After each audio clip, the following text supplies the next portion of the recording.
now.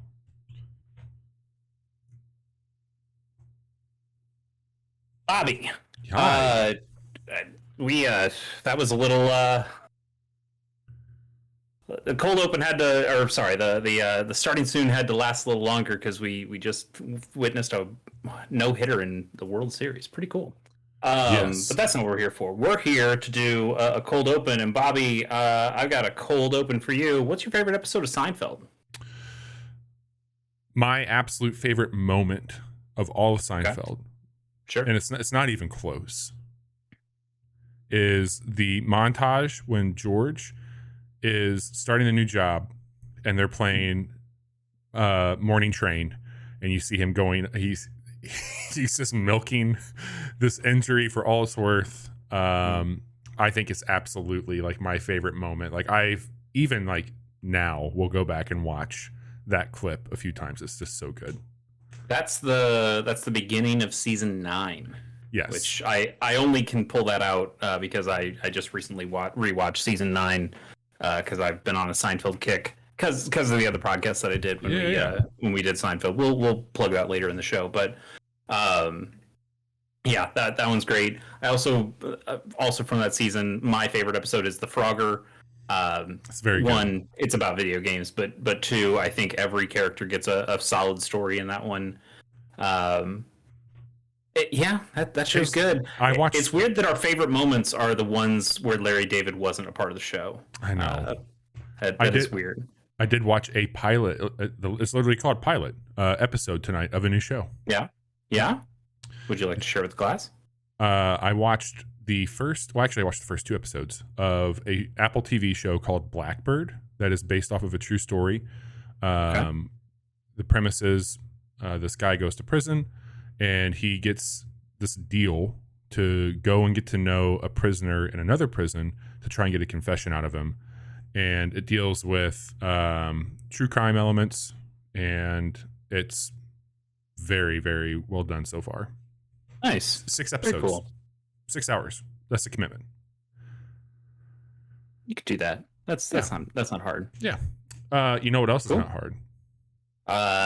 This podcast is Johnny ain't here. That's true. True that, buddy. Well, maybe it is hard because Johnny's not here. But cutting off some of that dead weight. This is episode, if you can believe it, 297 of the Casual Hour. We are a podcast ostensibly about video games, but tonight, you need to stop doing that, buddy. That hurts. I know, we're getting old. We're going to talk all about those games coming out in November. We've got a huge show for you. So the Gruesome Twosome, Chase and I are going to get into it. We're going to talk about Live Alive, Neon White, some Cyberpunk, Signalis, The Case of the Golden Idol. We're going to talk about all those games coming out in November. It is going to be a lot of fun. Make sure to stick around because we'll get the trailers going on the back half of this for the stream, and we'll talk over it so you can see and hear because we like to be visual learners as well. But before we get into all that, Chase, what have you been playing? Finished Live Alive. I told myself I would. I told the world I would. On Twitter.com, I made a very funny tweet that everyone loved. I got a couple likes. And you got a GG. I did get that. I finished Live Alive, and I had a really good time for most of it. And I think my problem is that I'm playing it in the year of our Lord 2022. If I had played this as a Super Nintendo game back in the day, it didn't come to America back in the day, which is probably why I didn't. But if I had played it back in the day and just took my time with it and played it over a summer and just explored, I think it would probably be one of my favorite video games of all time. Why not now? Because I feel like I put a time limit on things. Or not a time limit, it's more of there's a time pressure that I want to be able to finish things. This is kind of a corollary to our podcaster's dilemma of trying to alwa's have new things, is that you also want to try to finish things. I'm going to talk about the dilemma tonight too. Okay, good. We always talk about the dilemma when Johnny's not here. It's great. But there's a want, there's a pressure, there's a feeling that I need to finish games, and I want to finish them quick because I want to be able to talk about them on the podcast, and I want to wrap a nice little bow on it and say, there are my thoughts. Could you imagine if you were somebody that put content out every day, even multiple times a day? I mean, a lot of those people, some of those people have found their niche. Like Sure. I really like watching Destiny YouTubers, and those people, all they do is just play Destiny, and so Right. it's real easy for them. They can. Right. It's actually super easy for them compared to what we do because they can let their thoughts breathe day to day to day and evolve and build as they go. So something that they said on a Monday, by the time they're talking about on Friday, they can reference, we've been talking about it since Monday. I felt like this, and the more I play it, the more it gets reinforced. I mean, I feel like we're already we usually do something multiple days a week now. We stream on Mondays, we put quick looks up on Tuesday, we record our podcast on Wednesday, another quick look on Thursday. Friday, we put our edited podcast out there, and then we also play games Friday night. It's fucking bonkers, man. Like it's moving at a clip, and like anybody who can do it, like I could give a shit about what they're putting out. Like I want to enjoy it, but just I respect the work that goes into content creation. Whether that is somebody who is just doing a daily vlog, like that even seems very hard to like maintain. People having that view into your life, but then also I think about, to your point, a Destiny creator. Like if they're only putting out Destiny content, like how do they keep that fresh? How do they stay like invigorated? How does it not become a fucking chore to do it? And it's hard. It's hard shit. Definitely is. Which gets back to Live Alive in that this is a game I feel like I would love to luxuriate in. Sure. Because what they do, there are seven chapters, 7 stories, and you play all through all those. Some are longer than others, but they're all interesting RPG ideas.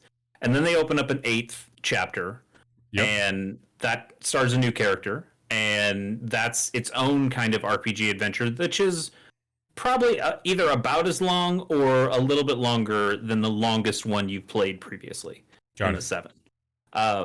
And once you finish that one, it changes the nature of the game, and there is a 9th chapter where everybody kind of comes together, and it's you play in the same area. It is, but it's interesting. You play in the same area that you had just played in the 8th chapter. It's in the Middle Ages, and so you know this place.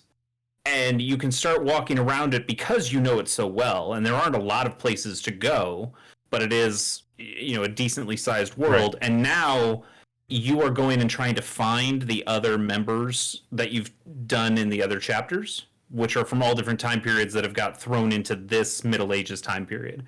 Right. So you kind of build your super team, and then you go and do the final chapter, or do the final fight against the boss. And then there's also a boss rush that I didn't really like before you actually finish the game.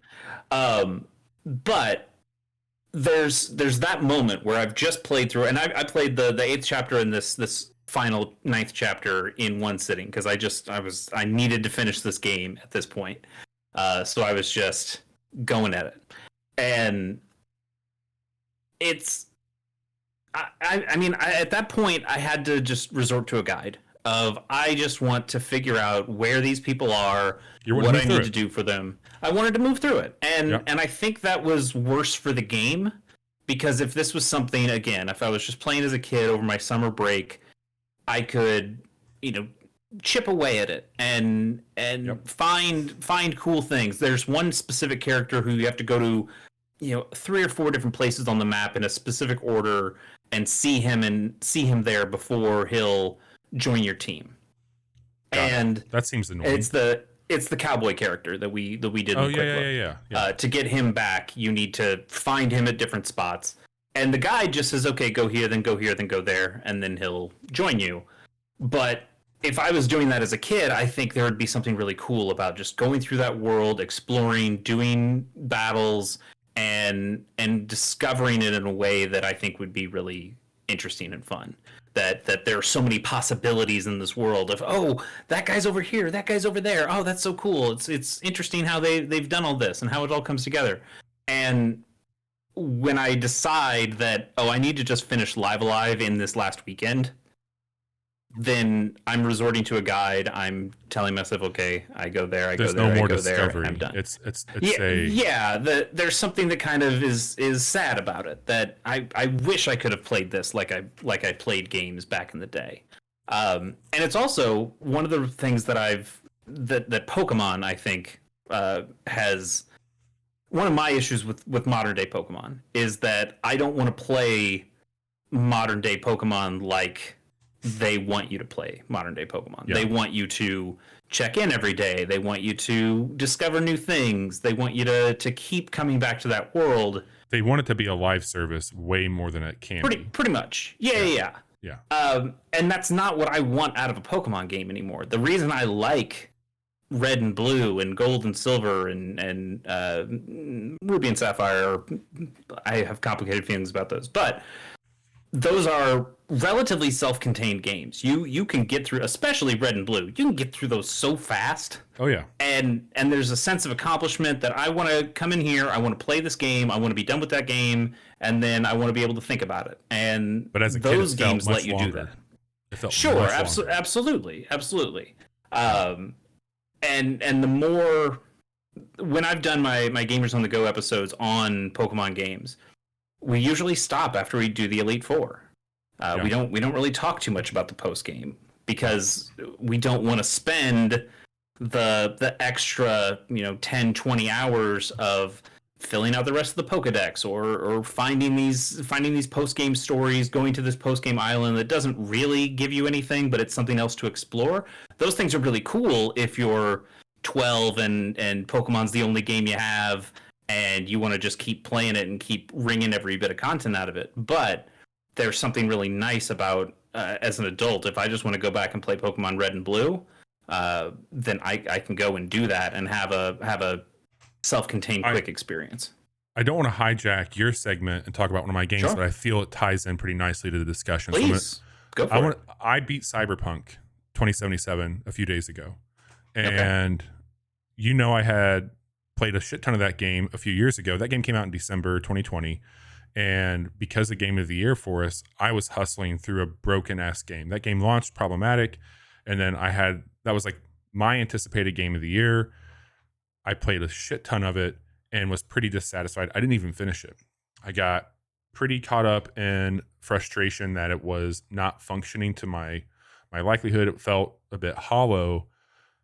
Fast forward to, I guess, a month ago now that Edge Runners came out, and the resurgence and the renaissance period that Cyberpunk finds itself in, I got bit by the bug and went back to it. And I have to tell you, approaching a game that I had no business playing right now because I have other shit to play, but approaching a game without the constraints that like I had for some of these other games that like, hey, you need to beat these because you're working towards your Game of the Year list, you're going to cover stuff on the show. But like every night before bed, I just put an hour or two into Cyberpunk. I saw so much of this game that I had no idea was in it. And it is one of the best games I've played this year. Like easily one of the best games I've played this year. That world was so much fun to just like not have any like time constraints, to not have any direction, to try and like not follow my footsteps in my first playthrough because I started a brand new playthrough on this. And I had a blast. And there's something to be said about going into a game, as you're talking about, like when we were younger or even here, without the constraints and without the pressure of I have to play this to beat this rather than I have to play this to enjoy it. And we talk about this a lot. We talk about content and we talk about like, why do we play games for the show? To tell people about new shit, of course. That's why we want to be on that cutting edge of what's happening. But also we sacrifice for our very limited audience. And it's a situation where it's weird. It's a weird thing, but I also have a sickness that even if there's a few times since I've been podcasting where I had a few months where I wasn't actively on a show, and I still found myself looking around the corner for what's next and what's new. And like, I don't know how much I can point back to a podcast as much as I just have a sickness, but the podcast enables that sickness, I should say. Yeah. I mean, there is, I have this desire to relax in a game. Yep. And I also have this desire to want to finish as many games as possible. And those two things don't always mix. One of the reasons that I think that Destiny has been kind of a relaxation game for me is that I feel like I'm always on a chase for something, whether it's getting a specific roll on a gun or unlocking the crafting thing for something or finishing this story quest. There's the I'm kind of relaxing even while I'm checking boxes, which is Chase different on a from chase. sure, but that's different from like jumping into Skyrim and just going, oh, I'm gonna go that way and see what's over there. That feels much more like relaxing in a game than But there's Destiny, also where I feel like I have that checklist. there's a destination and a completion where Destiny seems to be forever. And there's something I mean, about that. I would say Skyrim also feels like it's forever, Well, shit, at this point. especially with mods. Yeah. But even I mean, Skyrim has a story. If you want to beat Skyrim, there's a main story path that you can Right. take, You and can you ignore can a get lot it of things. done. You can get it done relatively quickly. Yeah. But I think to relax in that game is to just explore and not know what you're going to find, but are comfortable in the fact that you are just hanging out and looking around. I know I don't like Bethesda games, and Skyrim is maybe a weird example coming from me, but I think it's apt in that game allows you to relax in it if you want to. Whereas Destiny, I don't think does. You're not really discovering things in Destiny. There are things to find, but a lot of it is I need to go here so I can do that. I need to go there so I can do this. I need to kill 300 things with this. Like that game is much more regimented about what you're supposed to be doing instead of just, you know what, I'm going to load up Live Alive and walk around the world and level up a little bit and see if I can find a new character. Wouldn't that be cool? And I wish I'd gotten that experience with this game, and I didn't, even though I can see if I did play it that way, I would really like it. Yeah, I liked it. I think I got annoyed at the end because there is this boss rush, because they send you back to the same place that I had just done, you know, a 5 to 6 hour RPG campaign in, and then they say, okay, well, why don't you spend another, 5, 6, 7, 8 hours in this?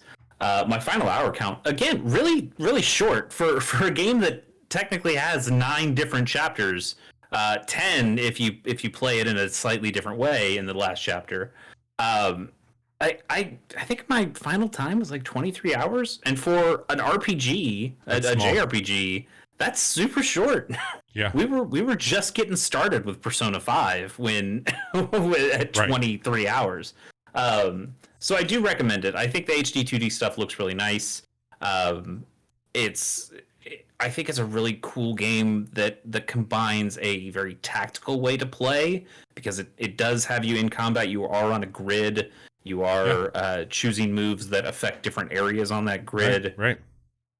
All that stuff I think is really cool, and it's much different than a lot of the other RPGs at that time. Thinking about something like Chrono Trigger, which has positioning but doesn't let you move your characters to work that positioning. This feels like a much more robust combat experience, and I just found it really inventive and really, really interesting, and I just wish I could have spent more time with it and felt less pressure. Well, I think that job well done. First of all, you beat the game. It's what you wanted to do. You said you were going to do it. You did it. And again, like, it causes some reflection. Nothing bad with that. So outside of Bobby, speaking of time pressure, I also have played Neon White. Loaded up Neon White. Knew that this was something on the backlog that Johnny has talked a lot about. I believe you played a good amount of Neon White as well, correct? Yeah, I liked it. Yeah.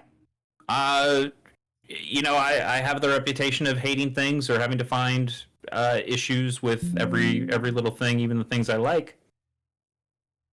I like this game. It's good. It's good. And you're playing this on the Switch, right? Playing on the Switch. Does it probably not the best play. Does it use a gyro?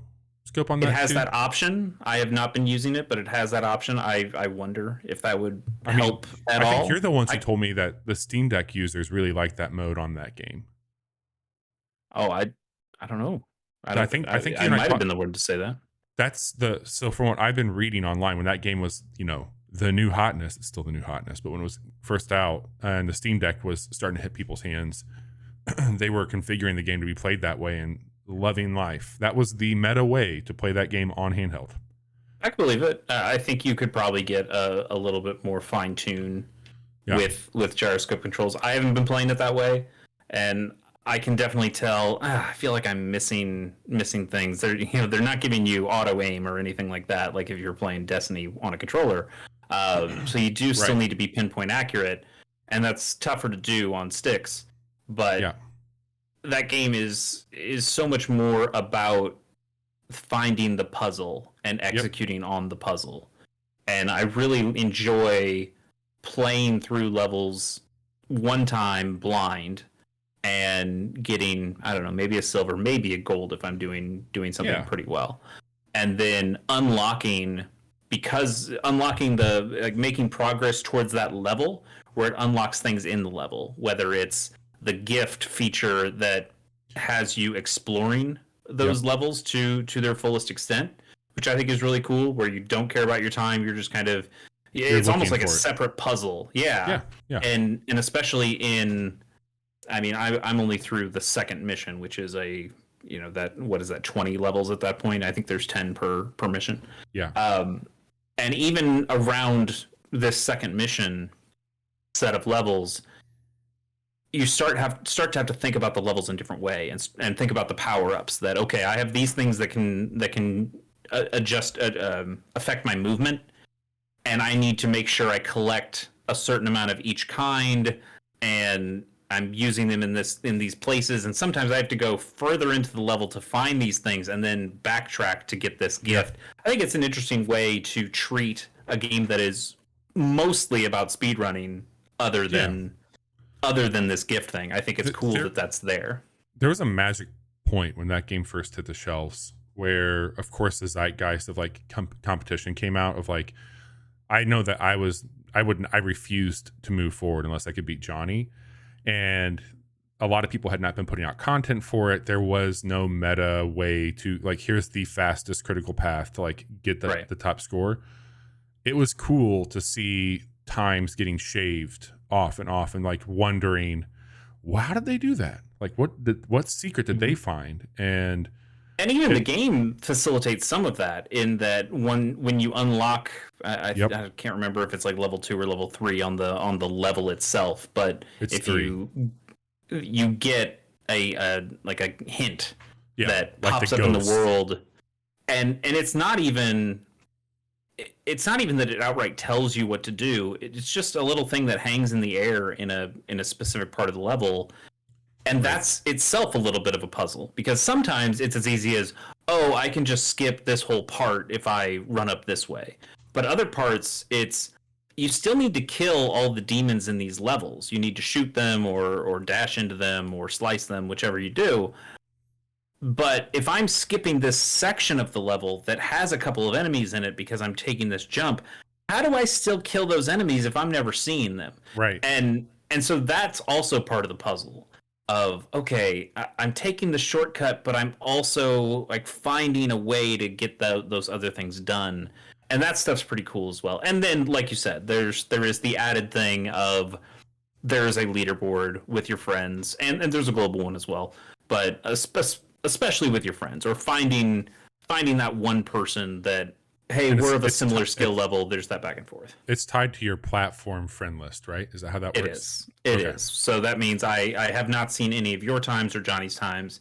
I only have my Switch friends, which means it's only Brian Glynn, He's my probably friend out on the West Coast. A maniac at that game, I bet. So I think he is, and I did talk to him about it. Yeah. And he said, well, there was, I guess something happened and his times got reset. So all he had were times for the first mission. And I guess they weren't even his good times or whatever, because I ended up beating all of those times, because it's like, oh, I've got something to shoot for. These are the times that I want to beat. This is my rival.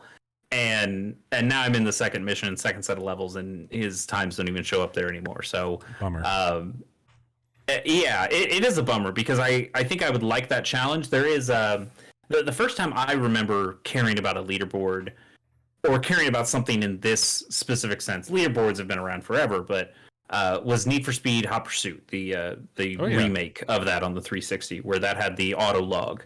Oh yeah. And that I used a lot to have the Xbox 360 friends list that you're getting times on all these different races. Oh, see that this person, and they always floated that up to you that this person is 3 seconds faster than you. Yeah, you beat these other people by 5 seconds, but that person does a pretty good job too. There. Like yeah, this person's discovered this many roads. This is their. I do appreciate the gravatars or whatever they're calling them in that game. Mm-hmm. Yeah, that is pretty neat.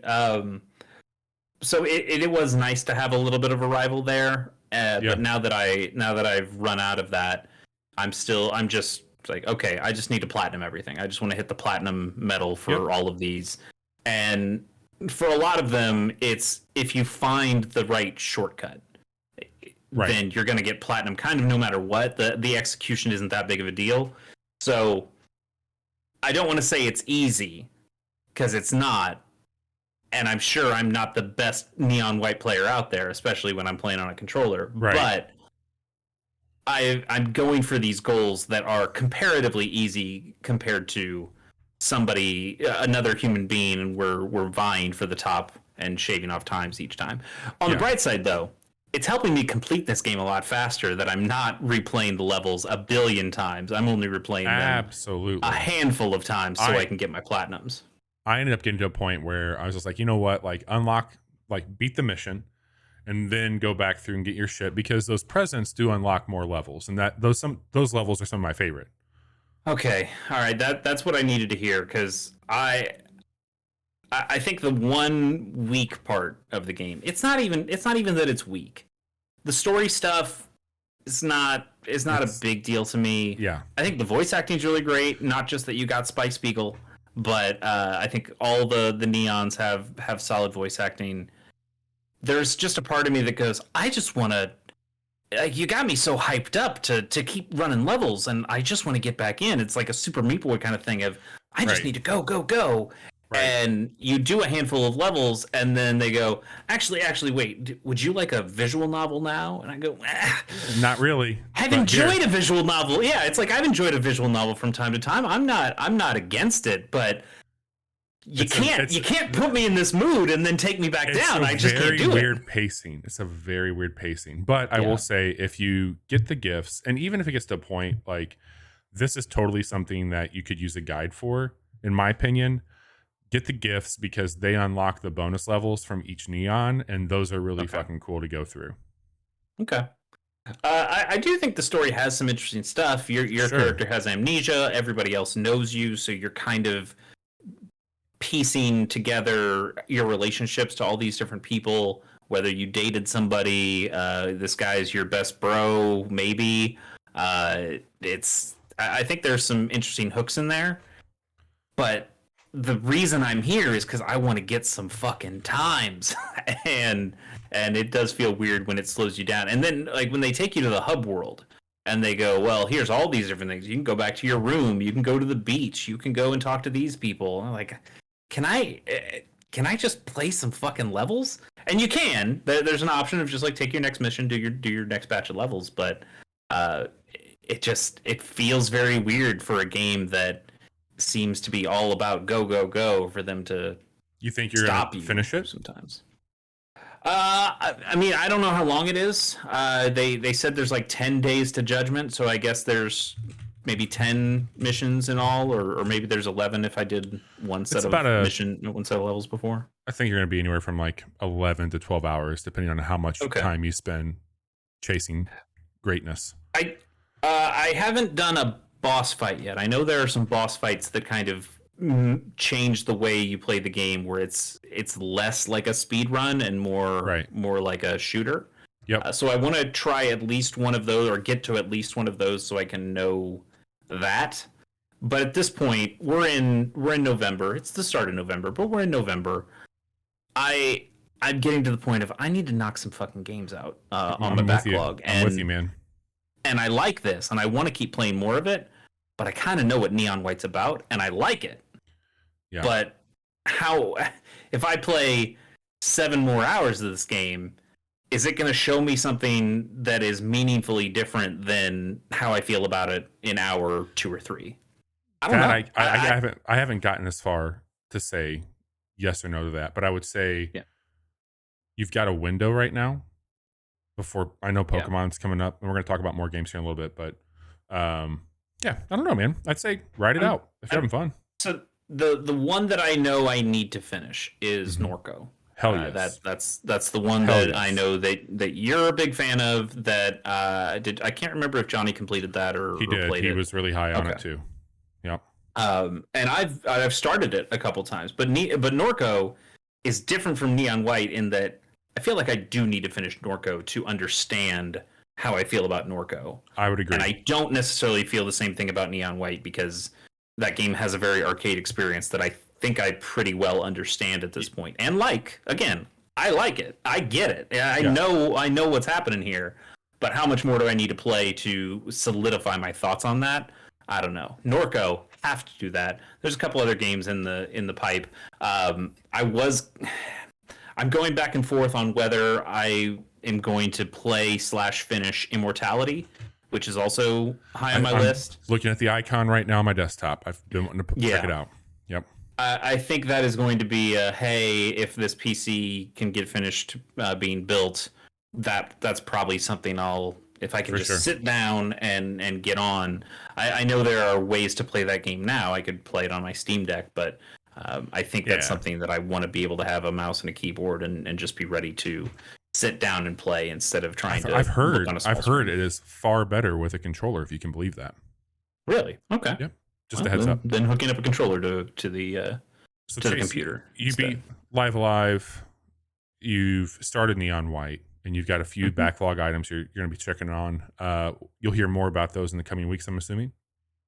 Yeah, I hope. Immortality, it very well could be something that I just end up playing in 2023. But sure. I think that game seems pretty cool.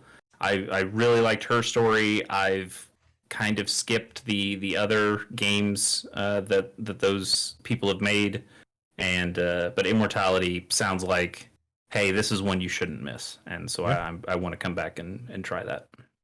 Awesome. Well, Chase, thank you for that update there. I've got a couple new games outside of Cyberpunk, but there is one other game that I do not have written down here for you that I'm going to talk about. Okay. So we spent some time reflecting on how we manage to continue playing games and spend time in it, and how we maybe put ourselves in an unfair position to rush through games and get frustrated with games when they don't meet the pacing. But this whole time I played Cyberpunk, I was just really reflecting on what like maybe it's okay to go back and give something a second try, and maybe it's okay to go back with a fresh perspective and maybe a humbled perspective. And because I had such a positive experience playing a game a different way that I had written off, I decided it was probably okay for me to go back to Red Dead Redemption 2. And oh no. I fired up Red Dead Redemption 2. I got it on PC. It was I know why Johnny's not here. I would not do this if he was here. But I did tell Johnny I was playing this, and I told myself that this is a game that I really struggled with mechanically. I loved Arthur Morgan. I think he's a fantastic character, but the controls felt bad. And what I'm here to tell you is that the controls still feel bad, but I have a very different outlook. I told Johnny, I think I just kind of want to not even do any missions on this game. I just want to hop on the horse and go. And you want to relax in the video game. I want to relax in the video game. And so I'm just going out. I'll do a little hunting, a little fishing, whatever that would be. I'm bringing stuff back to camp, and I'm shooting thugs that need to be shot. And I'm not following the things that made me frustrated, which eventually I'm going to have to. But what I'm here to say is from an exploratory standpoint and just a sheer magnificence of being in a world, It's very well done. Mechanically, it has problems. I will say running that thing on a PC capable of running it the way it should be, it looks stunning even today. It's a very breathtaking world to be in. I don't know how much time I'm going to spend there, but it has been an interesting reflection for a podcaster about video games to go back to one that he has violently dismissed and written off. And I know people revere it as like the greatest game ever made. I don't think it's that. I still feel that way, but I do think Arthur Morgan's one of the better characters that we've probably gotten in some time. And I think that they've made a really cool world. I wish it felt as good as it looks. And that's all I have to say about that. Yeah, I think that's fair. And I don't even know if it's that it controls poorly. It's just that it's so complex in the amount of things that it allows you to do that you just get so lost. There is that thing, there's that I remember that It's YouTube big. cut where people are just getting kicked by their horses because they accidentally hit their horse instead of petting it like they meant to, or they shot when they meant to Oh do yeah. something else. And it's so easy to get misclicks in a game like that because there's so many things of, oh, I gotta hold this trigger and press this button to be able to do all these different actions. And I think that's to the game's detriment, unfortunately. I also like this is a I'm not here to unpack this again, but I will say I still find it baffling that a game set in the Wild West has the same level of scrutiny and police state that we have today when it would come to Pinkertons and sheriffs. Like I literally was reading my phone, not moving in the game, and somebody was on their horse and walked into me. And they got super pissed and they pulled a gun on me. So they were trying to shoot me. I shot them, and immediately the long arm of the law was after me. I'm like, that is not how shit would have been back in the Wild West. So anyway, uh, normalize going back to games that you wrote off and checking in on them and either confirming, move away from recency bias, move away from zeitgeist. I think that's a pretty cool thing. And that could even be a deep dive in itself. Pick a Yeah. game that you have actively It's dismissed. I mean it's too bad we have a podcast. I know. Because we could play games in a lot healthier ways and Yep. probably have a lot better time with them. But unfortunately, we do have a podcast, so Yep. fuck all that. Bobby, what have you played this week that hopefully you finished? I did not finish either one of these games, but I started two new games. Signalis, I think is how you pronounce it. Signalis. I've heard it pronounced two different ways. Okay. I don't know if you've seen anything about this game or not, but this is making the rounds. It just hit Game Pass.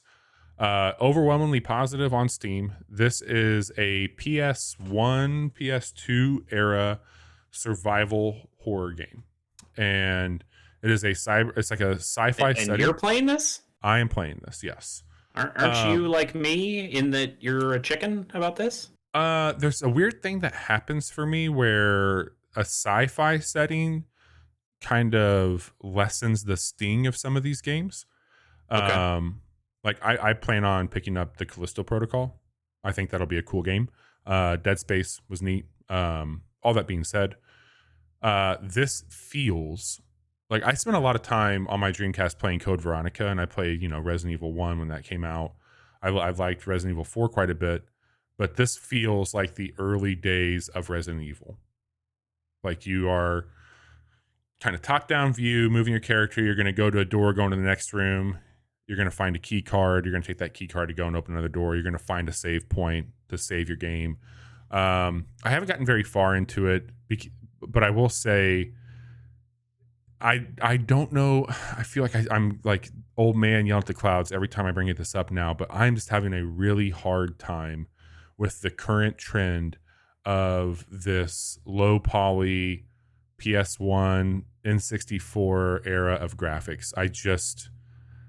It just really like rubs me the wrong way because But you were feeling that way about pixel art like just pretty relatively recently, like within the last year. And like this is, hey, it's different. It's These are it's people not shifting. it's not that. It's that I love the way pixel art looks, but I felt Mhm. like every indie game was going that route. And this is just a newer version of it. And the thing about pixel art that I like more than this current trend is it's very apparent that this is just a modern day 3D model with some sort of filter over it. And it looks like there's an uncanniness to it. It looks very weird to me. It doesn't feel authentic. Yeah, like pixel art, there's a very specific intent, and I, pixel art isn't even necessarily a nostalgia play. I think there's some really good modern pixel art that feels Right. extremely different than something you would play on a Super Nintendo or an 8-bit console. Whereas, yes, to your point, it's really easy to get much better looking 3D models Yeah. than something that you could get on a Nintendo 64. So it does. You have to, like, somebody has to really go out of their way to make something look like shit Yes. to reference those kinds of things compared to pixel art, which feels more like a medium choice than it is going for a specific era look. Yeah. But again, like this game, so I didn't mention this. It's made by Rose Engine. It's $20 right now. Very, very well received. But there is some combat that you would expect from like an earlier Resident Evil. You're going up to a desk and it's giving you that really up close look at the desk, the buttons. There's going to be hidden things that, like, there might be a pattern that you would have seen on a screen prior that is now going to be a code you put in somewhere. It's a very slow moving game. It's a very methodical game. I just don't know if I will see it through. I probably wouldn't have picked it up, even though it's getting a lot of praise right now. But being on Game Pass, I was like, you know what? I'll at least check it out. It is getting a lot of hype. I want to see what it has to do, and so far, it seems pretty competent. I think it's like an 11-hour game as well, so not a huge commitment, but depending on how crafty you are and how swift you are, could be a longer game for you for sure. But that's not the only new thing I've played. I played another game that you and I demoed during one of the Next Fest streams, which The Case of the Golden Idol is out, and this game fucking rules. I know that I really enjoyed my time playing this on stream with you. I had kind of forgot that it was coming out. It was on my wish list. I was going through it to make sure that I hadn't missed anything, and ended up downloading it. And I've now gotten well past those first two worlds that we looked at in the stream. This is made by Color Gray Games. It is $17.99 on Steam. It is sitting at an overwhelmingly positive. It came out October 13th completely. It runs great on the Steam Deck. They've got full controller support for it also, and that seems like a pretty okay place to check this out. But I never played Oberdin. I watched people play Oberdin, and it's really cool. I think that I missed the window for that game when it was just like really hot and people were Maybe, yeah. I mean, I feel like I caught a second wave of that game when it came to Switch, because that's when I played it, which was way after when it was on PC. So I kind of missed that first wave of people, but I had a good time with it. But I understand. I mean, it's similar thing I had with Neon White of like, I like this game, but I feel like nobody's talking about Neon White anymore. The zeitgeist for it, the moment has passed, and there's yeah. something weird about it. So it's also the same feeling I had when I watched Lost. I watched Lost on fucking Netflix, which just meant you just keep watching. You don't ask people the questions at the water. You don't get to theorize with different people about, oh, what do the polar bears mean, or blah blah blah. It's like, fuck that. No, it's going to autoplay the next episode for me. I just keep watching, which is, I think, a terrible way to watch Lost, because you don't have all the fun stuff with it. Exactly. It all just kind of throws in there, and you don't get to have the fun questions, and sometimes you just get the immediate answer with the next thing. It's also something kind of funny. Sorry, I didn't mean to hijack your segment here, but I've been We very get it, slowly Chase. You have a reading. TV podcast. We know. This isn't about TV. This is a book. Gross. Yeah, Johnny's not I here. We know. don't need to talk about him. But I've been very slowly reading Romance of the Three Kingdoms, and that those chapters will always end with, "Hey, this guy's in peril. What's gonna happen to him? You'll have to find out at the next chapter." And the next chapter always starts with, he was fine. He got away." Like that's they try to like leave everything on a cliffhanger, and then and then it's always, fuck it, we don't care. We're moving on to this next thing. God. Yeah, it's a very funny way of doing things. So some things about this game that I think work really well. This is kind of an adventure game. I think it's a fair way to call it out. Puzzle adventure, I guess. So there's an exploring mode and a thinking mode, and both are really fun. Like even a little Papers, Please to some of the stuff that you're doing in there.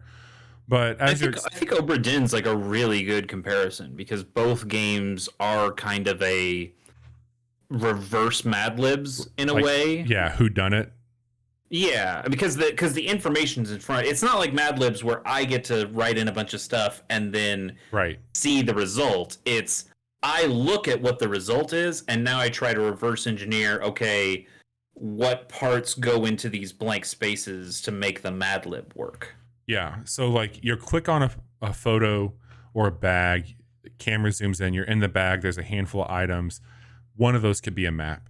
You click on the map and you're going to see a series of words. Now this is on by default. You can turn this off if you really want to just go into it pure, but they will underline clickable items that you can then add those words to your pool for your Mad Lib.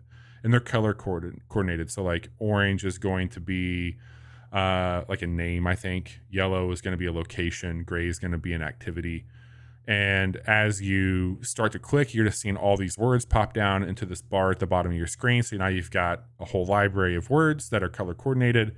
You go into thinking mode, and that's where the Mad Lib is. It's like, okay, blank, blank, push blank, blank off of a mountain in blank of blank. And then it's like, okay, well, all the information you need, to your point, is in there. You'll know, oh, that's Henry who pushed Oliver because I know this bag had that information on it and I can bring that name over. And so in the thinking tab, it'll have everybody's picture. It's like, okay, that is Henry. I know that that's Henry. So I'm going to name them. You're also putting locations in. So then you've kind of identified who's who. Then you bring that over to solve the puzzle, and it'll let you know like, hey, 2 of the 4 words you have here are right. You need to redo a few things. There is a hint system. I have not used it yet because I am smart, but it is genius. It's a really, really cool game. I'm having such a good time with it. I don't think it's going to be very long at all. I think this is probably like a 4 to 5 hour game at that, if I had to guess. So I'm going to get through these chapters and have a blast with it. Very, very cool. I think again, $17, $18. Check it out. I believe it is only on PC at the time of recording this. Let me just keep myself honest really quick. No, I can't tell. They don't have an actual website for it. So I think it's on PC only, but could be coming to other platforms. And nice. That's what I've been up to, man. I've been playing. I beat Cyberpunk, started playing Red Dead again because I'm a sicko, and I started Signalis, and The Case of the Golden Idol. And we know Johnny's not here, but Johnny's been playing some of that Mario plus Rabbids, which that also is on my backlog list. I just need to jump in and try that out and feel it for myself. I've watched you play a lot of it. We've done a bunch of streams on it recently. I just need to feel how that game feels and confirm that it is what I think it is. And then he's also been playing some Modern Warfare 2, de-escalating situations and all that. So good for him. Now, yeah. Bobby, I know we're about to talk about the month of November, but before we do that, we always have to talk about the month prior, which was October. Hardly knew her. Nice. Let's go through our picks of October and see how well they held up. So I had Mario plus Rabbids, I guess, because honestly, I thought October was kind of weak. I did end up buying Mario plus Rabbids, but it was very recently. I still haven't played that, but we've been talking about it a lot here. And then I said Bayonetta will be good, but I probably won't play it. I didn't foresee how much controversy there would be about the voice acting stuff. We haven't talked about that on the show at all, but we have. Did we? Okay. I think it was when you were out. Okay, that could be. Yeah, it's a weird situation there. I mean, I think it's definitely on Platinum that they did a shitty thing, but I don't know how much of that affects. I mean, we covered it. It was fibbage to a degree on both parts. It was just nasty, not fun. Yeah. But I haven't seen much about like the game part of it. But I mean, it's gotten good reviews. People seem to really like it. Yeah. That makes sense to me. But I also said I probably wouldn't play it because if I'm going to play a Bayonetta game, I need to play Bayonetta 2 because that's the one that I would be on at this point. And I hear very good things about Bayonetta 2, so I would really like to try that out. Bobby, you had Mario plus Rabbids Sparks of Hope, which you've been very positive on, and people have seen. Gotham Knights, how's that one going for you, buddy? I did play a little bit of it. I tried to play a little bit of it. My cousin picked it up, had it on Game Library Share, and that game is not good. So no regrets. No, yeah, I mean, I'm thankful I didn't pick it up, but yeah, not good. And it's a bummer because I really like the Arkham games. I'm a big Batman fan, had high hopes for it. Loot-based Batman game, count me in. I think this will be something, maybe from what I've learned, let them work on the game, let it get patched the way it needs to. Maybe I'll check it out down the line. Yeah. Sounds like it needs, a handful of those to really figure out what it wants to be. It needs a lot of love. Yeah. You also had PGA Tour 2K23, which we've streamed and quick looked and done some stuff with. Good. And then Ghostbusters Spirits Unleashed, which I don't think you played. I have not played. I will just say I was under the wrong impression of what this game was. I thought this was like I thought it was a Left 4 Dead. It's more of a Friday the 13th. And I hear it's actually pretty good as one of those. One person plays as the ghost. Everybody else tries to capture the ghost. And I've heard really positive things about it. But that's a game where you need people. And clearly, I mean, it's only two of us tonight, so hard to have reliable playthroughs. And I don't want to speak out of turn here. I don't really think Ghostbusters is all that good. I think it's fine. Yeah. I thought I liked the movie. I liked the movie, and then I kind of liked the second movie, and that's where it ends. I don't need a big Ghostbusters everything. Yeah. Johnny loves the Ghostbusters though, and Johnny also had this Ghostbuster Spirit Unleashed on his. He didn't pick it up either because he knows that deep down he hates hanging out with people, so he didn't want to do that either. That's absolutely true. He had Mario plus Rabbids Sparks of Hope and Call of Duty Modern Warfare 2. He's super high on both of those. Super high. We've talked about both of those. So let's move into the free stuff that you can get in the month of November. For PlayStation Plus Essentials, Neo 2 for both PS4 and PS5 is your big get, which I think that's cool. I got the original Neo from PlayStation Plus at one point. So when's the last time you played a game you got from PlayStation Plus? Have you played a game in 2022 that you got from PlayStation Plus? In 2022, probably not. Okay. I've definitely added many to my library. I added was it Need for Speed Heat recently? Why do you have that? Why do you have PlayStation Plus? Because I can play games online. That's how I play Destiny. Destiny's a free-to-play game now. I don't think the online on PlayStation makes it free. I'm pretty sure you don't have to have. I think Okay. that they Yeah, double check. All I'm saying is, I either had this way, I don't conversation know. this morning with a group of people around like, why do we still pay Yeah. for? Because I was asking those same questions. When was the last time you played a game? When, like, what do you benefit from it? There was also a news story that they've lost 2 million subscribers this year. I can believe it.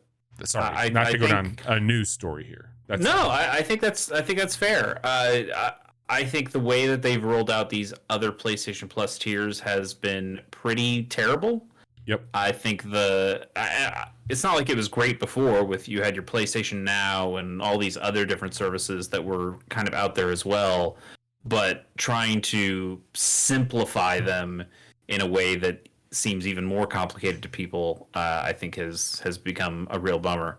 I get what you're saying. I still add almost all of these games to my library.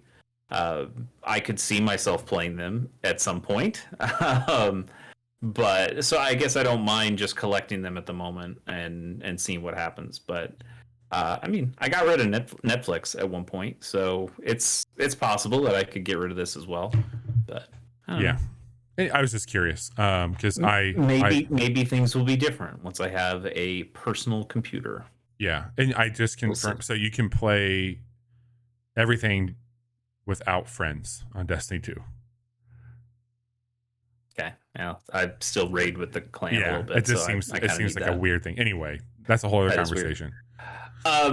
Also, what you can get on PlayStation Plus Essentials: Lego Harry Potter Collection for the PS4 and Heavenly Bodies for the PS4. I don't remember what Heavenly Bodies is. I'm not going to look it up. That's not the one where I'm thinking of the blonde-haired girl that floats around the sky. They made a sequel to it. That's Gravity Rush. Oh, yeah. Yeah. I thought you were going to say Heavenly Sword, and I'm like, one, that's a PS3 game, and two, she has red hair. Heavenly Bodies is the astronaut. What's the game where you have to like make your character walk? Like it's really, you know what I'm talking about? Co-op. Mm-hmm. This is the co-op space station co-op game. Okay. Where like you can move arms and grab each other. I mean, it looks like. Okay, that sounds a little bit familiar. All right. We would hate each other if we tried to play that game. Probably. For Xbox games with gold, remember they got rid of the 360 stuff, so now we're only getting Xbox Series games, Praetorians HD remaster, and Dead End Job. So hot stuff. I long for the day where we can just stop talking about games with gold and just go straight Game Pass. Like, get rid of it. I'd honestly be fine cutting the free stuff from these podcasts entirely because they've been so weak. I know you want to talk about Game Pass, and it is. I think maybe there's a way that we could retool stuff to add the Game Pass stuff within the actual monthly preview, but we'll see. Anyway, we're talking about Game Pass. Why don't you tell us about some of the Game Pass games that are coming out this month? As the time of this recording, which is November 2nd, we have 3 games that hit on the 1st, which is The Legend of Tyndine, I believe, Walking Dead, New Frontier, Michonne, which I think is 2 separate games. Okay. Tomorrow on 11/3, Ghost Song comes out. We get Football Manager 2023, which I'm not sure if Johnny will be into that or not. I don't think he plays those. No, he's a FIFA guy, not a Football Manager guy. Got it. We also get Return to Monkey Island coming to Game Pass, which I think that came out a month or 2 ago. And then Vampire Survivors, which just celebrated this 1.0 launch, is going to be hitting console. And then on 11/15, we get Pentiment, which is a game we'll talk about in a little bit, and Somerville, which I don't know if we're talking about Somerville or not. I don't think I have it listed, no. Okay, I don't know if that's a brand new game or not. But anyway, that's what happened with Game Pass. Not a bad lineup for this month. I know there's a few that I'm excited for. Yeah. Vampire Survivors, I think about that game a lot. I go back to it every once in a while. That game continues to be really cool, and they just kind of keep adding stuff to it. So good on them. It's been on the like top downloaded list every month since the Steam Deck has been a thing for that console. I believe it. It's so cheap. It's so good on the Steam Deck. I think it's just it's a really solid game for that. Anyway, let's get into the November monthly releases. On the 1st, we're getting Lonesome Village Oh, for hang on, PC, hang on. Switch. Gotta fix our What's up? screen here. Our Oh, yeah, windows can't are do all. that. I'm on half of both of these screens. I love it. Let me see if I can I do something really quick that might make this a fast fix. Give me Okay, 1 second. This is really going to work well for the sounds show. great. I am going to share this window with you, and that is the wrong window for me.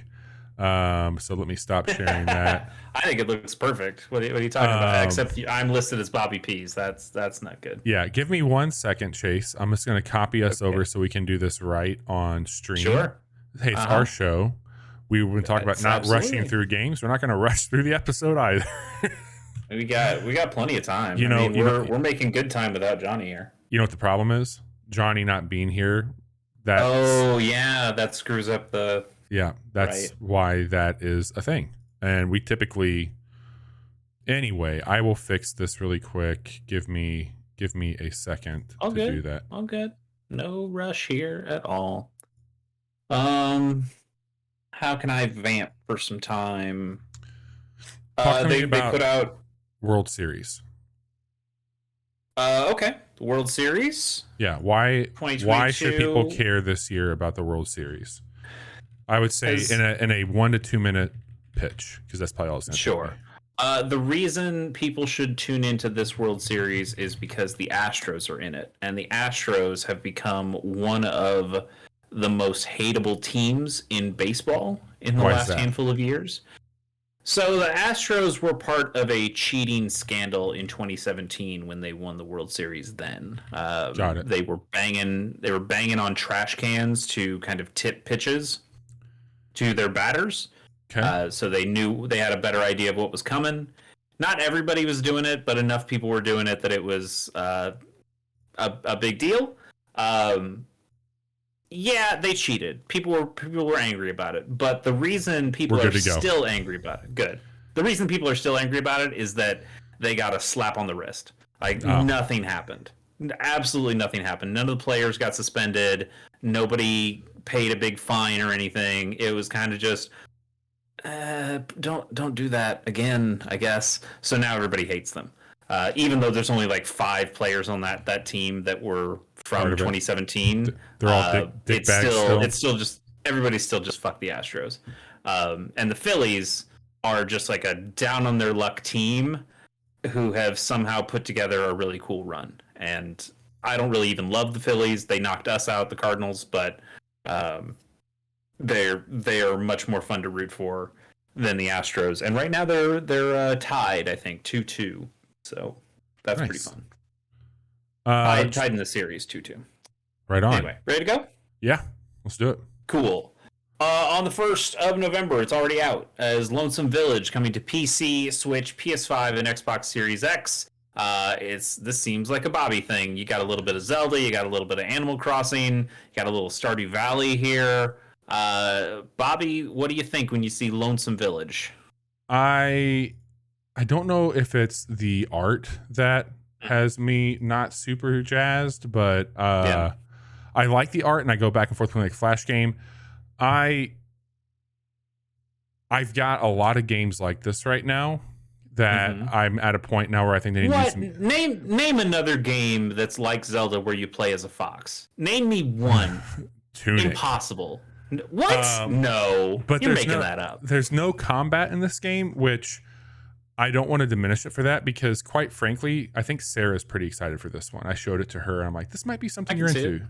And I think there's a place for it. And I do think it looks good. But all that being said, I don't know if I will be picking this up this year. Yeah, I think that's fair. On the 4th, Harvestella comes to PC and Switch. Speaking of farming stuff, this is a JRPG meeting a farming sim from Square Enix. I think the art on this looks relatively good. I think the farming looks really bad. Like not the Yes. farming itself, but the graphics, the visuals, art, the animations in the farming looks pretty Yeah. rough and weak to me. I'm also really curious, like who is this for? I know there's gonna be a big audience that plays it. I know there will be. Yeah, I mean, so there's the Rune Factory games. That series is a lot like what this seems to be doing, which is, hey, here's some farming and then here's some JRPG and mix those together. Yeah. This one seems like, yeah, we're doing that, but we took out all the Harvest Moon looking characters and put in the Final Fantasy looking characters.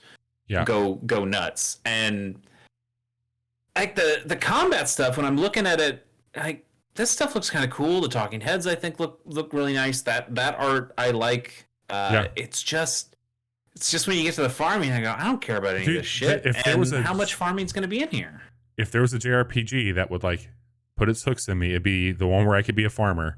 I just don't know if this is. I mean, again, like if you would tell me like right now, if I just tuned in and heard me and you talking and I saw this and they heard us talking about a farming game, I'd be like, what the fuck is the casual hour even talking about?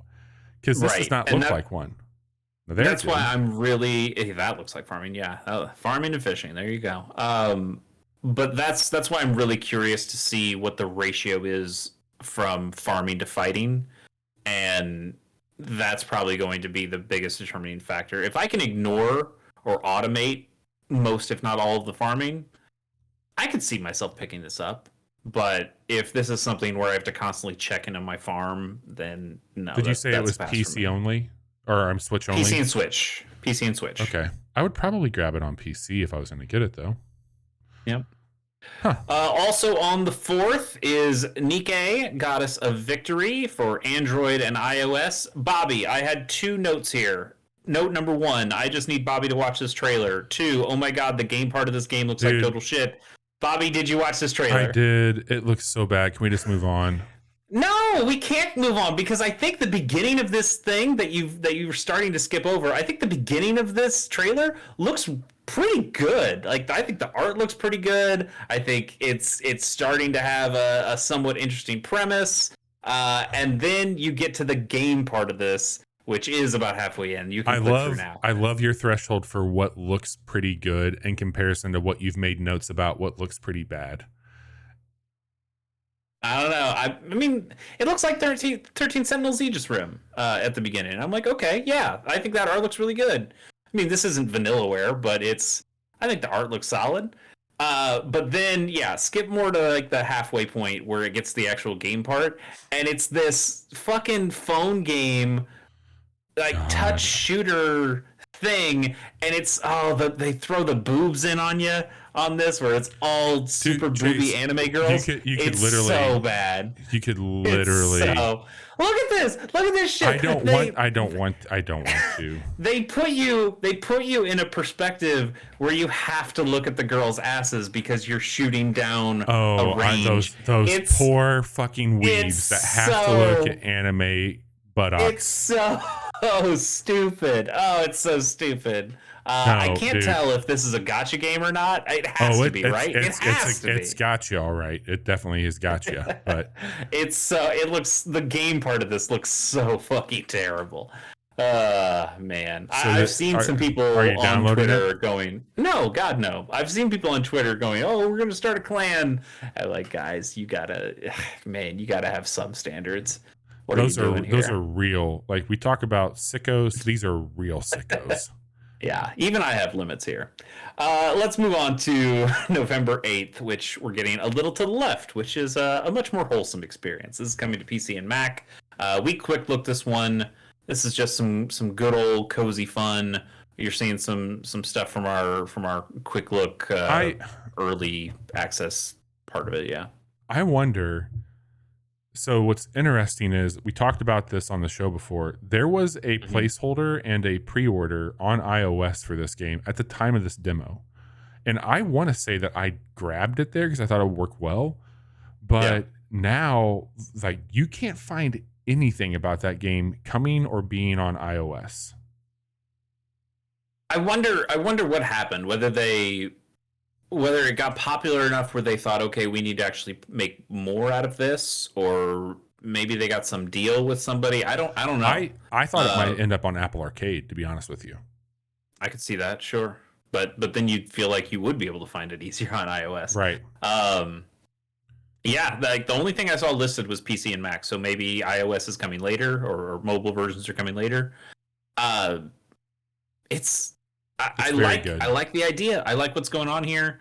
It definitely has a, at least mechanically, it has a very Florence feel. It has a Yeah. very what's the other game that we always talk about? Unpacking. Um, no, this is the one where you fix the things. Oh God.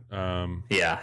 Yep, I know. I know. We liked that game. We liked that game a I lot. like it so much I never know what it's called, and then I'm always like, Yep. oh yeah, that's the name of it. Uh-huh. It's the same Who as the made duck Monument tactical game that I Valley? always forget. Mutant Year Monument Zero. Valley. Us two. Hang on a second. Um, I will. handle with care. Handle with care. That's it. That's it. Yeah. Okay. Yeah. Pulled that out. Yeah. So it feels very much in that vein, and I love those little experiences. I like to play them and finish them. This one, I think, has some sort of daily stuff they talked about. There's going to be some kind of like daily procedural challenge. Cool. And I wonder how much story there is here.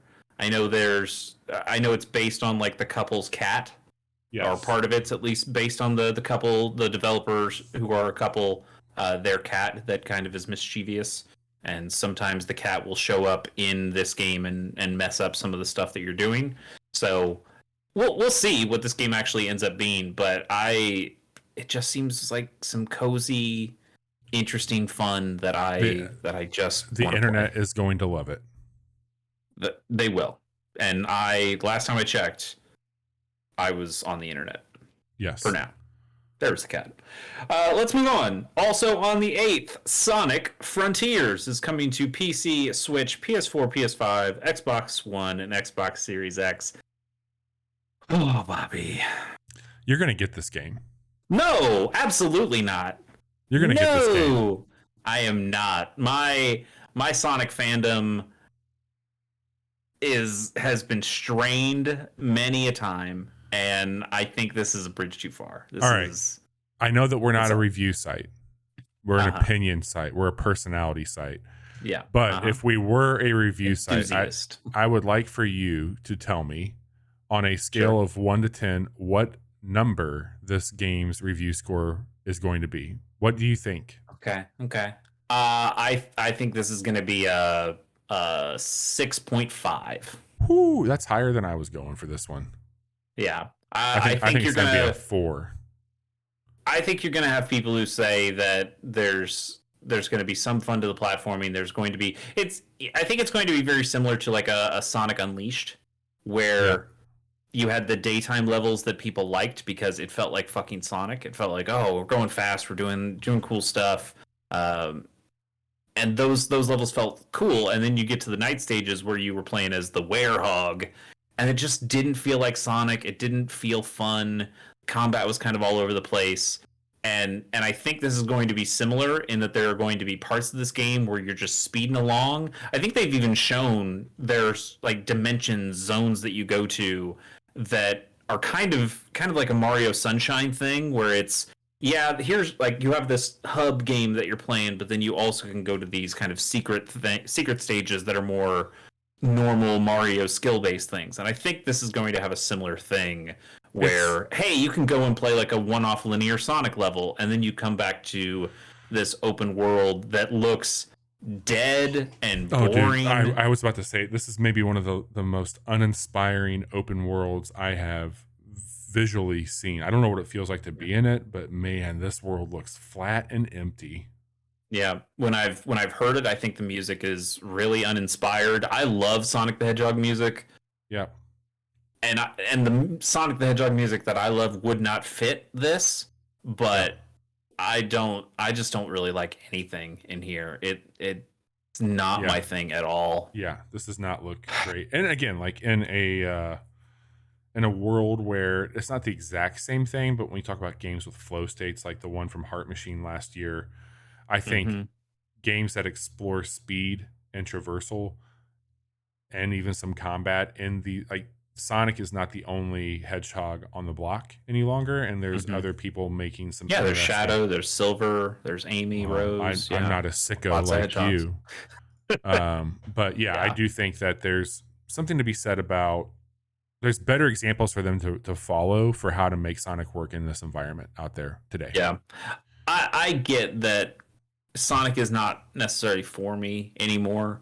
That Sonic is a big thing for children. Those movies have amazingly done really well, Yes, they and sure have. so you have younger kids who play these Sonic games and they eat them up. Um, and I'm over here going, will you please make a Mania 2? Please make a Sonic Mania 2. Sure. Let me remember that Sonic was good. And it's not that 2D Sonic is the only Sonic for me. I really like Sonic Adventure 2. I'm a sicko in that respect. They've made fun 3D Sonic games. I almost said good, and then I had to take that back. Right. They've made fun 3D Sonic games. This just doesn't look like it. It's Yeah, I'm with you, man. It does not look good. yeah. Yeah. Let's move on to another game that's probably also going to be bad from a well-loved franchise. I'm so kidding, Bobby. I'm just I playing with you. I don't know, man. Like we're talking about God of War Ragnarok here, and Mhm. I am wondering if there's enough tricks up the sleeves here to make this feel as impactful as this retelling of a beloved character in a new way as what 2018's did. And I think that like I really like this version of Kratos. I really like the Norse Mhm. mythology that they're going for. We'll see. Like this is prestige gaming, man. This is a big fucking game. It's a Sony Yeah. exclusive. See, I don't think they have to do much to satisfy the the people who like this God of War. That Oh, I it's think you can tell a whatever story about Odin and Thor that's in here. By the way, this game's coming out on the 9th, PS4 and PS5. I didn't know that it was also getting a PS4 version. yes. What? And it What? Excuse me? Like, well, it's because um because this they is can't le- get enough PS5s out there? yes, that's honest. Like Yeah. that is what it is. But they did, however, this year, Horizon Forbidden West was the last free path to upgrade. So if you bought it on PS4, you would be able to upgrade for free Yeah. to. But now you have to pay the toll to I don't know. get there. It's just wild to me that this is probably the premier PlayStation game this year. Dude, This this is is the biggest one. I would say that this is the biggest game this year. Period. From a I can from see a that. I I can see mean, that. well, Call of Duty's way up there. There's a big Call of Duty year. Yeah, but the Call of Duty's all the time. Call of Duty's an every year thing. It kind of is like a what I mean. It's like saying, oh, the biggest game this year is FIFA. Fuck off. We Yeah, know FIFA sells a lot of numbers, but like I this think is this the is big it. game. This is the This is a big big game. bet for Sony, and it's weird to me that you go, yeah, we'll just also put this on PS4. I know why they're doing that is that they want to sell more copies, Yeah, but if this is supposed to be your premier title that you are now that Sony has dipped into this, we are the prestige video gaming story stuff. We're the dude. cutting edge of everything. How do you put this out on PS4 and also still claim that you are the most cutting edge of the You cutting know edge? what? Like just beyond pisses me off is that they could have easily launched this thing day and date on PC. They've got God of War on Sure. PC. They did. It took them a while to get there, but now they're moving more towards this. Like, okay, it's been a year on our hardware, and these Mm-hmm. fucking buffoons at Sony are putting this prestige, huge platform, obviously built for next gen, on PS4 when they have clearly they have seen people love their games on PC. Launch it on PC You're and just fucking make the money. You're right, but they make more money if you stick in their full ecosystem. If you You're like, right. they want to get as many people buying a PS5 as possible. I'm gonna buy my $400 PlayStation 5. I'm gonna spend my $550 on a headset. I'm gonna spend $200 on the Pro controller, and I'm gonna be all in, all in. There are people who do that. It's really weird for me that I have the PlayStation 5, that I have Same. the ability to play this game and it's best fashion right now. And these just aren't the games I want from Sony. I'm not the prestige story guy. I don't care about these kinds of games. And it makes me wonder why do I have a PS5? And the answer is because weird Japanese stuff that Xbox isn't getting, but is too nice to be on a Switch. That's the reason I have a PS5. Also, Destiny 2. That's the reason I have a PS5. I'm Faster loading times to the I'm tower. That's why I also have a PS5. I don't want to get into spoiler territory, but actually, by the time you're listening to the show, reviews will be up for the game. Those lift on November 3rd. What I have seen and heard so far that has me very intrigued is the almost crime family aspect that portrayal, like that ideology that they're using for some of these, like for Odin being the Godfather and his sons, and there's a guy I believe he's from the West Wing who is voicing Odin in this, Yeah, it's Toby, and which is Richard Schiff, which is a very funny voice to me because he is so recognizable as his West Wing character. I cannot see him as Odin, even when he's speaking as Odin. so I'm really curious about that. I'm also very curious because this is a confirmed, like, hey, this story with Kratos and the Norse mythology, like, it's done after this game. Like, we're not making this a trilogy. Like, this is two games telling the story there. So I'm looking for some closure on this storyline, and I really love 2018 God of War. So more God of War, even if it's not innovative God of War, I'm all in for. I will tell you right now Do you though. think Go ahead. do you think they're going to try to pull a Last of Us here and have a section, either a section where you play as Atreus, or there's a switch at some point in the game where you are no longer playing as Kratos? I don't think they're going to kill Kratos, but I could definitely see a period in this game where it goes, okay, you don't play as Kratos anymore. Now you're playing as Atreus. I think that Atreyu or Atreus? Atreus. Okay. I think, pretty sure.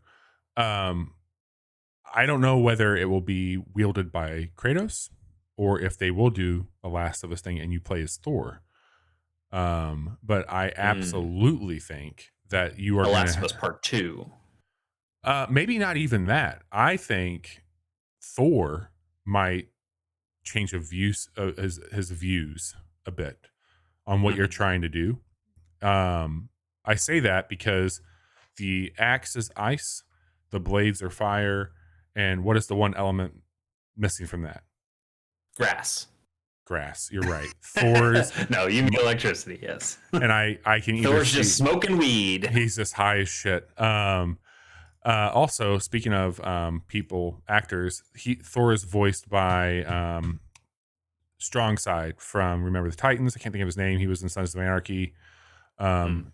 Played Okay. Opie. Anyway, I think you're going to get the hammer either as Kratos or as Thor. I think that there's a possibility that Thor could or that Thor could die. I think you could kill Thor very early on in this game, or Yeah, I've heard rumors that the first thing you do here is that you kill Thor. I could totally see that happening, and you just have the hammer as Kratos throughout the whole Mhm. game. I could totally see that. Yep, and maybe because it behaves so similarly to the axe, that could be in its benefit from like easy to animate for them, and like you get this whole other element, or it could just be maybe it's more of like a ground pound type thing. Like he's not fully worthy to have all of it, but he's strong enough as a demigod to just slam this thing down and do some shit. I don't fucking know. We'll find out in a week. Find out relatively soon. Yeah. Well, let's move on here. We've got some other games to talk about. On 11/11, Make a Wish, we're getting Tactics Ogre Reborn for the PC, Switch, PS4, and PS5. Tactics Ogre is a classic tactical RPG from the PS1 days. It had an update remake kind of thing on the PSP called Tactics Ogre Let Us Cling Together. And this is a separate new remake that makes even more quality of life changes. Although I think it does take the PSP version as like its starting point. So mechanical changes that they made in the PSP version versus the PS1 version, I think that's where they started to build on. I From think from I'm the going to get videos that I've this. seen. I think I'm going to get this as well. Never played Tactics Ogre back in the day. I did not have a PS1 growing up. This does have the cardinal sin of tactical RPGs for me, which is the units pick directions when you're done with their action, and I can get ambushed, and I always hate that. I'm much more in the Fire Emblem camp, but even so, I think this game looks really good, and the mechanical changes that I've heard that they've made for this reborn version sound really nice Yeah. for a modern day playthrough of this. So I want to give it a shot. I think the voice acting may be a little iffy, Yeah, but I think it looks pretty solid. I would like to play this. for sure. Um, then you mentioned it's coming to Game Pass, but on 11/15, Pentiment comes out on PC, Xbox One, and Xbox Series X. This is a neat-looking medieval adventure game by some indie studio. They're called Obsidian. You know anything else? Know anything about Obsidian? They're owned by Microsoft. Okay. I feel like they've probably just made a bunch of crap before. Certainly not some of the Nothing best good. RPGs ever made. Yeah. No, this is Obsidian Entertainment. Those of the Fallout New Vegas, Knights of the Republic 2, Grounded, most recently. This seems like a small little adventure game that they threw together that has a fun art style, very storybook looking art style to it. Um, I think it looks awesome. it looks neat. It looks neat. Yep. Obsidian makes mean, neat stuff. I mean, that's, you could have been like, hey, got a short little RPG from Obsidian. You should check it out. Like, sign me up. Let's do it. Yeah. Like, Uh, I'm down. It seems like something they can make while they continue to make the Outer Worlds. That Yes, and Outer Avowed Worlds. and Outer Worlds 2. and Grounded. Yes, and they can continue on Grounded. Yeah, plenty of stuff for them. Good for them. Yeah. Let's move on to the 17th, where we get Goat Simulator 3 coming to PC, PS5, and Xbox Series X. They're new consoles only. They aren't cowards like God of War. Only the brand new shit. This is the sequel to 2014's Goat Simulator. If you're asking what happened to Goat Simulator 2, fuck you. That's why. Yeah. They just didn't make one. This is their funny little joke. These games are so silly, man. They really are. It looks like good multiplayer fun, lots of customization bullshit. I have a They feeling just don't look. this is gonna be on Game Pass. I think it's gonna come to the other one was on Game Pass. I think this will get to Game I can Pass see that. eventually. Yeah, I could totally see that. The thing that I like the most about these games, these absolutely are games that you can kind of just relax in and do a bunch of dumb shit. I think they also have kind of a Tony Hawk quality to them, where here's a bunch of stuff you can do in the level, see how much of it you can get done. It's. I did not play the original Goat Simulator. I've watched some videos of it. It looks like stupid fun. If this was just a way to hang out with some of your friends and do some dumb shit, This could be a perfect stream. plays a rhino at one point. A Friday night stream. Totally. I mean, it feels like they built this game for people to stream and find weird stuff and just have a good time and interact with the chat room. Good on them. Good on them. We could skip through this one pretty quickly. On the 18th, Spider-Man Miles Morales comes to PC port of that. And then on the 18th as well, Pokemon Scarlet and Violet come to the Nintendo Switch. Bobby. Yeah.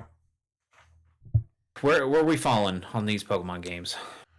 This year, especially for me, I've had one of my favorite Pokemon games, probably since some of the early ones with Arceus.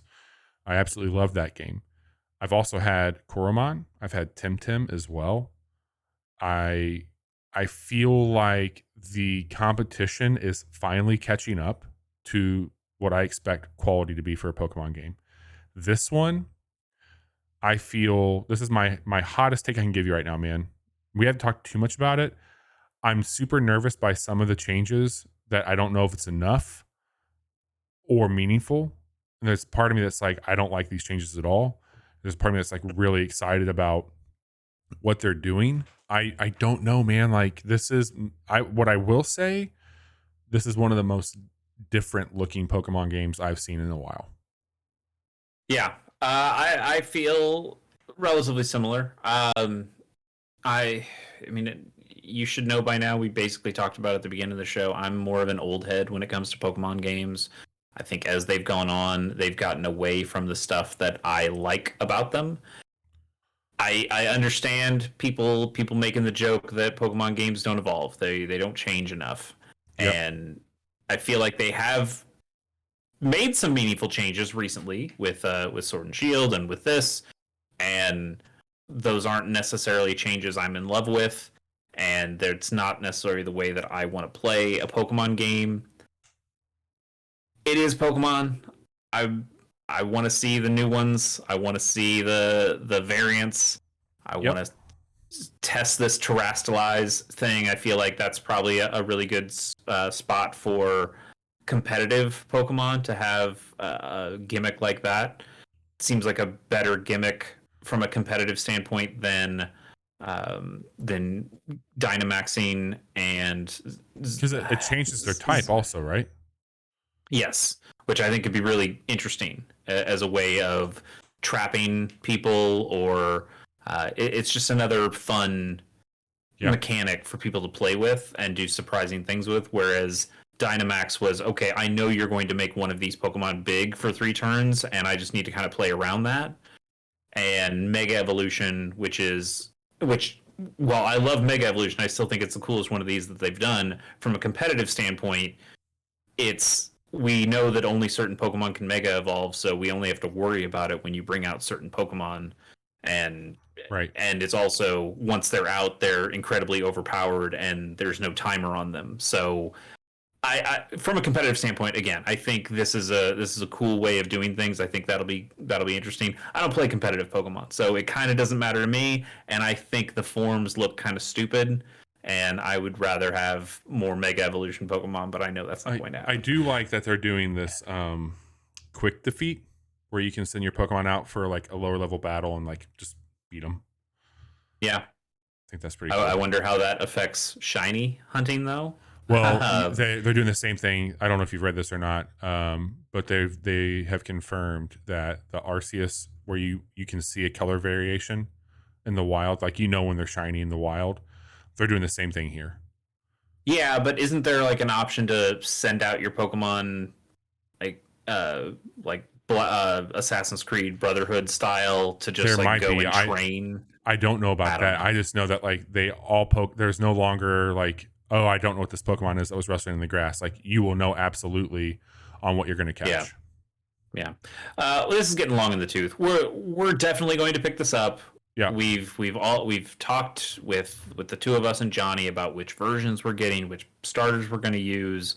We'll go through all the dumb shit and we'll report back. But I gotta say, I'm relatively pessimistic about this. I know, weird for me, but I also know that there's a billion Pokemon ROM hacks that are based on the Pokemon games that I like and care about that I have. So for Game Freak to throw me a different kind of experience with Pokemon, sure, okay, let's see what you got. Let's move on to 1122. Evil West is coming to PC, PS4, PS5, Xbox One, and Xbox Series X. Here, I don't want to say this is a bad game. It's probably good. I think it looks kind of nice. But looking at this, does this not look like a fake video game that would be on a television show? This seems like something Jesse Pinkman would be playing during Breaking Bad. I've been pretty hyped for this game. Yeah. And I mean, I've played Weird West. I've played Hard West. I have to play Evil West. That's true. The third in the West trilogy. Yes, I have to finish it. So, you know who the final boss is, right? Kanye. West? Yeah, there you go. I did read and see something yesterday that they're like, this has some Gears of War feel to it on like character movement and shooting, which I really liked the character movement and shooting in Gears of War. So I could be down for that. But I think it Sure. looks cool, man. Like it's you are hunting vampires and other supernatural creatures. This is out of all so like we had the kind of isometric um take with Weird West, and then Hard West was more of like an XCOM take. This is like a straight up. It We reminds should be me. clear. These are not a part of a series. No. It's Hard just West, Evil West, and Weird West are not it, are it, it, not connected to each other. honestly the game that like I get the vibe the most from for this is like a Darksiders. Yeah, I no, I I can think see that. I think it has a Darksiders vibe to it, but we'll see. Like kind of some like the over design of Yeah. the main Yep. character. Yep. The kind of Resident Evil 4 over the shoulder camera thing. Gears of War is what you said earlier, Yeah. and I think that makes sense. Yeah. I don't say it to be rude or mean or to say it's bad, but just looking at it, it's like this looks like something you would see when somebody goes, "We need a video game for our character to play." Yep. That's fair. Good times. Also on the 22nd, Gungrave Gore comes out for PC, PS4, PS5, Xbox One, and Xbox Series X.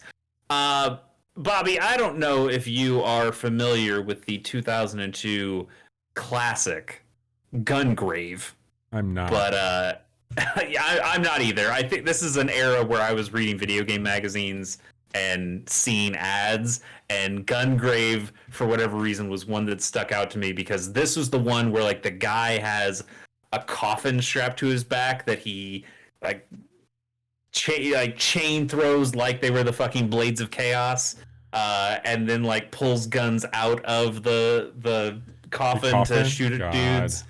Yeah, it seemed like some real stupid shit. This game, apparently they did make a sequel in 2004 that I didn't remember. And then more recently, they've made like a VR semi-sequel thing. That might have been in like 2016 or something like around then. Maybe later than that. But people are making Gungrave games in 2022. Also, GORE is an acronym, and it stands for Gunslinger of Resurrection. The R and E are both capitalized for resurrection. I think that's incredibly dumb and very funny. I hate it. It seems like they're going for like a Devil May Cry 5 vibe here. Yeah, I can see that for sure. For sure. I don't know if this story, these characters, and this studio has the chops to pull something off that like that. Yeah. What? No. Should we what? Should we make a game like that in 2022? Oh. Yeah. I don't know. I mean, if you're making like that's the whole point of this trailer is showing how many bullets you can shoot and how many people you can kill. If this is going to be like a Bayonetta Devil May Cry style, go around and combo up some dudes, yeah, sure, whatever, that's fine. I just think it's very funny that they brought back Gungrave of all things. This would be like bringing back Blinx the Time Sweeper. It's just such a weird, forgotten franchise, and it's insane that it's coming back. That's nuts. We don't have a trailer for this one either, but on the 30th, Gundam Evolution is coming to PS4, PS5, Xbox One, and Xbox Series X. This is just the console port of that. Also on the 30th is Warhammer 40k Darktide coming to PC, and should be coming to the Xbox Series S and X shortly after, is what the quote from the developer is. This is this sequel to Warhammer Vermintide, right? Or they made a second Vermintide, right? I don't think it's a sequel to Vermintide, but it is. Well, the same. Game. It's the 40k universe, so it's definitely not a sequel in that sense, because that was old Warhammer. But it is. We're making a Left 4 Dead, but now this time it's in the 40k universe. I played the beta of this. I got we talked about it on the show. It was rough. Mechanically very rough. Gameplay is amazing. Yeah. Very cool. Good classes. I thought 100% that this game was going to get a delay based off of how bad that beta performed. I'm still shocked that this thing's on track for the 30th. This is like one of the games I was super hyped for this year, but I have tempered my expectations after what I experienced on that beta, at least at launch. So we'll see. Yep. Cool. Yeah. And then breaking news. This just came out today, but Front Mission First remake for the Nintendo Switch Hell yeah. has a release date, and it is also November 30th. Wanzer time, baby. Yeah, we don't have a great trailer to show you here because there's a big new gameplay trailer dropping tomorrow. Yep. So we'll have to see what that looks like. But Front Mission, the first game, sounds great. Congratulations to Jiggy-san, our good friend, who's a big Wanzer head, and I'm sure he'll be playing this. I'll be playing this because it's a tactical RPG with mechs in it. So fucking core, and it's on the Nintendo Switch. It's the trifecta, baby. That's got me. Yeah, the BCE for sure. Is this also on PC? Absolutely. At the moment, only on Switch. That's all I've seen. I think Nintendo has maybe is helping out with the publishing. I don't know, but exclusively to Nintendo Switch at the moment. And then the Front Mission 2 remake is coming in 2022, or no, 2023, and then Front Mission the third, or Front Mission 3. I can't remember how they titled those games. That remake is being worked on, is what they said. So who knows if that's late 2023, maybe 2024. Who knows? Maybe it'll come out before Advance Wars does. We'll see. Yeah, I don't think we're getting Advance Wars this year. Yeah, it seems. It seems like something you could dump onto the Switch before the end of the year. Is just hey, don't worry about the news. At the same time, I could also see it being like an end of the quarter thing that they throw in of like, oh, we need to boost these numbers for this quarter. Let's just throw Advance Wars out because we know it'll sell. Yep. Or we just continue to wait until the wars stop, which that ain't gonna happen. That's true. Anyway, those are the games of November. Bobby, we got to make some picks, and I got to say, I got more picks here than I did for the month of October, and that's exciting. I held back a little bit. I held back this month. You did? Yeah, you only picked 4. Yeah, good holding back. I have A Little to the Left, which I think will just be nice and a little fun. Tactics Ogre Reborn, Pokemon, and Front Mission. Bobby, what do you got? I've got God of War, A Little to the Left, Pokemon Scarlet and Violet, and Warhammer. I plan on getting Tactics. I also am going to get Front Mission, and I'm going to be playing Pentiment because it's on Game Pass. So I'll be checking out more than what I have here, but these are the games I'm most excited for. Yeah. And then Johnny's not here, but we did have him write down his picks. He has God of War as well, Warhammer as well, Pokemon as well, and A Little to the Left as well. Yeah. Hey, Johnny, don't copy. You can copy my homework, but don't make it too obvious. Let me just rearrange what you have. Oh, yeah, he did do that, didn't he? Yes, he did. God, wow, well, okay. Anyway, that is the month of November, and that's our show. Chase, first of all, thank you for being here. Second of all, thank you for always putting together a very fun episode with our monthly previews. But let's talk about the week that we have had and that we will continue to have. A pretty good one, if I could say so. We played more of that Mario plus Rabbids Sparks of Hope on Monday. That's been a fun game to stream with you. And Chris Pratt showed up. That was cool. Chris Pratt. I wasn't there for it, but Chris Pratt showed up. It was amazing. Mario himself. Tuesday, we put up a quick look for probably our goofiest one yet for Trombone Champ, a very funny, dumb game in the best way possible. Tonight was our November preview. Tomorrow, we have a quick look for X Zodiac, which is a heavily influenced by Star Fox, not Star Fox game.